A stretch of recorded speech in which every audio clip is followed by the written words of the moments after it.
আমি কোনো ডিভোর্সি মেয়েকে বিয়ে করতে পারবো না মা।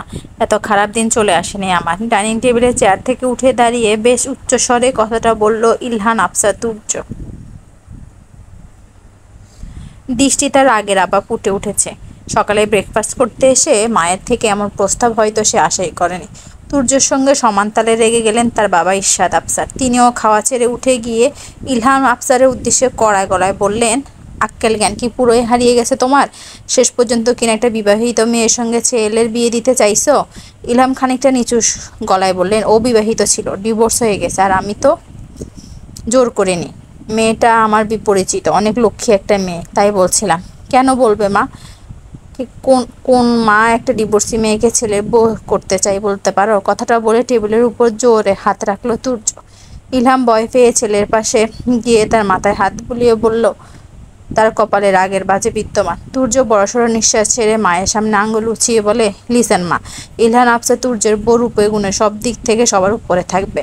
কোনো সাধারণ মেয়েকে আমি বিয়ে করব না, এই চিন্তা করো না। তোমার আমার জন্য মেয়ে দেখারই দরকার নেই। সেটাই ভালো হয়। চেয়ারে একটা লাথি দিয়ে হনহন করে উপরে নিচের করে চলে গেলে তুর্য। ইলহাম আটকাতে গেলে ঈশা তীক্ষ্ণ কণ্ঠে বলে ওঠে, এখন আটকাচ্ছ কেন?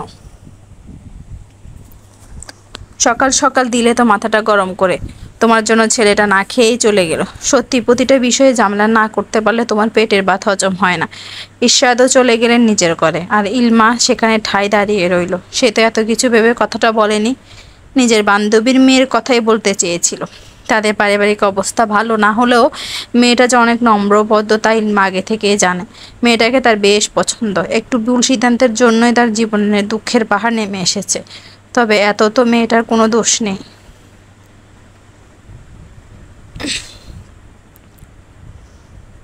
দীর্ঘশ্বাস ছাড়ে ইলমা। বুঝতে পারে তারই ভুল হয়েছে। ছেলের রাগ সম্পর্কে ভালো ধারণা আছে তার। তাও যে কেন বলতে গেল কথাটা। পেটের দিকে তাকিয়ে দেখলো তুর্য তেমন কিছু খায়নি। রান্নাঘরে গিয়ে তুর্যর জন্য নতুন করে স্যান্ডউইচ বানানো ইলমা। সঙ্গে এক গ্লাস জুস নিয়ে পা বাড়ালেন তুর্যর ঘরের দিকে। ছেলেকে তো আর না খেয়ে থাকতে পারেন না।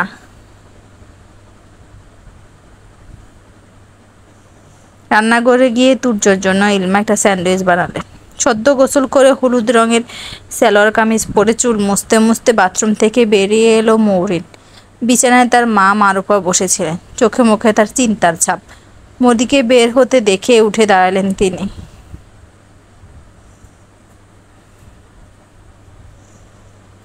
বাড়িওয়ালা এসে আরও 1 মাসের ভাড়া অ্যাডভান্স দিতে বলে গেছে।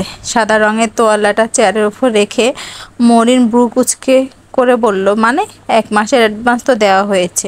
উনি তো তাই বলছিলেন।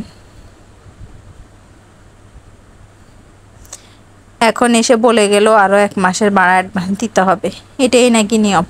এমন অদ্ভুত নিয়ম নিয়ম বানালে তো চলবে না, তাই না? মারুফা হতাশ হয়ে বললেন, কি করবি তাহলে?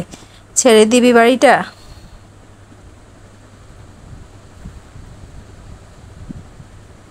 মরিন ড্রেসিং টেবিলের আয়নার দিকে তাকিয়ে চুল আঁচড়াতে গিয়ে বলে, কি করে ছাড়ি বলো তো?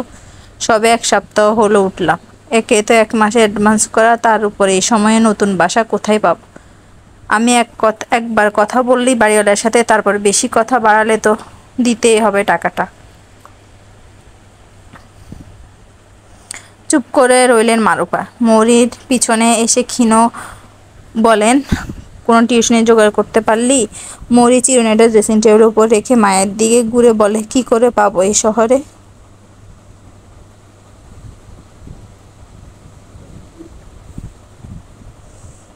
তো আমায় এই শহরে তো কেতেও আমায় তেমন চিনে না মা। না জেনে একটা মেয়েকে কেন এবার পড়তে নিবে? তবুও আমি বলে রেখেছি কয়েকজনকে, দেখি ম্যানেজ করতে পারি কিনা। নিজের সাদা শাড়ির আঁচলে চোখ মুছলেন মারুফা। মেয়ের দিকে তাকিয়ে বললেন, তোর বাবার জন্য তোকে আজ কতই কষ্ট না করতে হচ্ছে। বিরক্ত হয়ে মৌরি মারুফার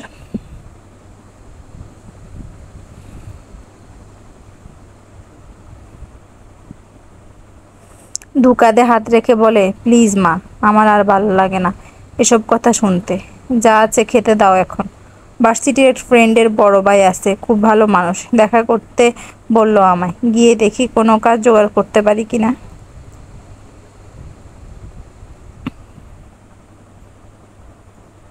মারুফা আবারও নিজের চোখ মুছলেন, বললেন, কালকে ডিম আলু তরকারি আছে, খেয়ে নিবি আয়। তুমি খেয়েছো তো? নজর নামিয়ে ডাকলেন মারুফা। মরিতা বুঝার বুঝার বাকি ছিল না। বুঝছি, চলো একসাথে খাব।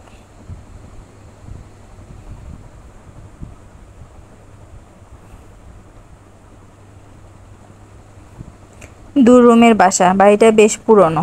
বড় খাট পাতানো ঘর থেকে বেরিয়ে সামনের ঘরের ছোট খাটে বসলেন মারুফা। মরি রান্নাঘরে গিয়ে দুটো প্লেট খাবার নিয়ে নিতে লাগলো। মারুফা তাকিয়ে রইলেন মেয়ের দিকে। এত মনের জোর মেয়েটা কার থেকে পেল, তাই বুঝে উঠতে পারেন না তিনি। সূর্যগড়ের সামনে এসে দাঁড়ালেন ইলমা। দরজাটা আটকানো। দুহাত ধরে রাখা ট্রেটা এক হাতে নিয়ে দরজা নক করলেন ইলমা। অনেক সময় দাঁড়িয়ে থাকার পর দরজা খুলল তুর্য। তবে দরজা খুলে বিছানায় গিয়ে বসে পড়ল সে। বোঝাই যাচ্ছে মায়ের উপর রেগে আছে। ইলমা ভিতরে প্রবেশ করে খাবারের ট্রেটা টেবিলের উপর রাখলেন। এরপর তুর্যের পাশে বসে বললেন, খাবারের উপর রাগ দেখাতে নেই বাবা, খেয়ে নে। খাবো না আমি, নিয়ে যাও ওটা। মায়ের উপর রাগ করে থাকে না তুর্য। আমি কি কখনো তোর খারাপ চাইতে পারি বল?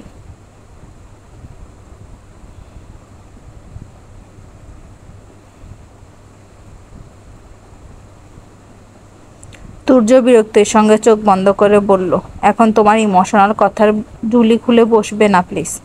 কিন্তু খাবারটা তো খেয়ে নে। আচ্ছা বেশ, তুই বল তোর কেমন মেয়ে চাই, আমি তেমন মেয়ের সঙ্গেই তোর বিয়ে দিব।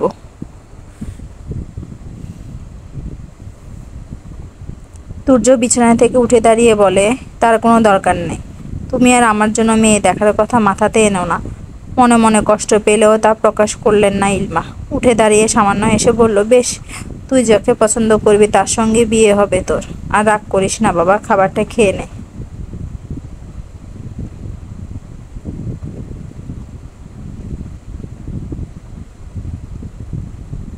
তুর্য বুকে হাত গুছে বলে, তুমি যাও, খেয়ে নিব মা আমি। প্রত্যুত্তরে কোনো কথা না বললেন না ইলমা। হালকা মাথা নাড়িয়ে চলে গেলেন ঘর থেকে। ইলমা চলে যাওয়ার পর দরজা আটকে ট্রে থেকে একটা স্যান্ডউইচ হাতে নিয়ে বিছানায় বসে পড়ল তুর্য। বাবা মায়ের একমাত্র ছেলে সে। ছোটবেলা থেকে ভীষণ আদরে বড় হয়েছে। মায়ের থেকেও বাবা তাকে বেশি পাথায় তুলে রেখেছে। যখন যা চেয়েছে তাই এনে দিয়েছে। পড়াশোনায় বরাবরই ভালো ছিল তুর্য। চাইলে অনেক বড় চাকরি বাকরি করতে পারত, বিজনেসও করতে পারত। তবে তার ইচ্ছে ছিল মিডিয়া জগতে আসার। অভিনয়ের প্রতি আগ্রহ তার ছোটবেলা থেকেই।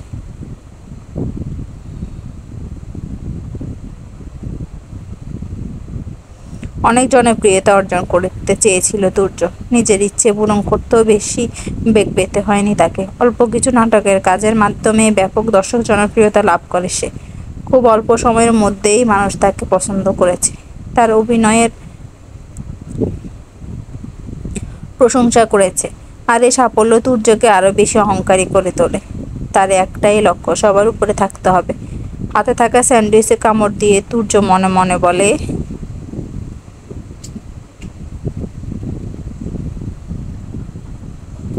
আমার পছন্দের মেয়ে তুমি খুঁজতে পারবে না মা। তাকে হতে হবে সবার চেয়ে সুন্দর, আমার পাশে যেমনটা মানায়। সবাই যেন হিংসে করে তাকে দেখে। I just want more and more popularity.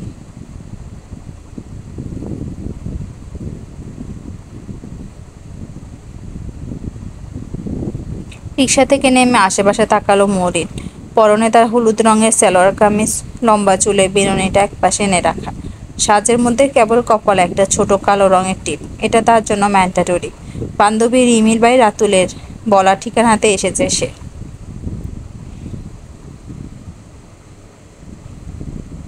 রাতুলের সঙ্গে এর আগে কখনো দেখা হয়নি তার। রাস্তার ওপারে সোজাসুজি রায়ের কাপের বসে একজন লোককে দেখে অনেকটা রাতুলের মতোই মনে হলো। তাই দেখে শুনে রাস্তা পার হয়ে চায়ের থাকা একজন লোককে দেখে অনেকটা রাতুলের মতোই মনে হলো। তাই দেখে শুনে রাস্তা পার হয়ে চায়ের দোকানের সামনে এলো মৌরি।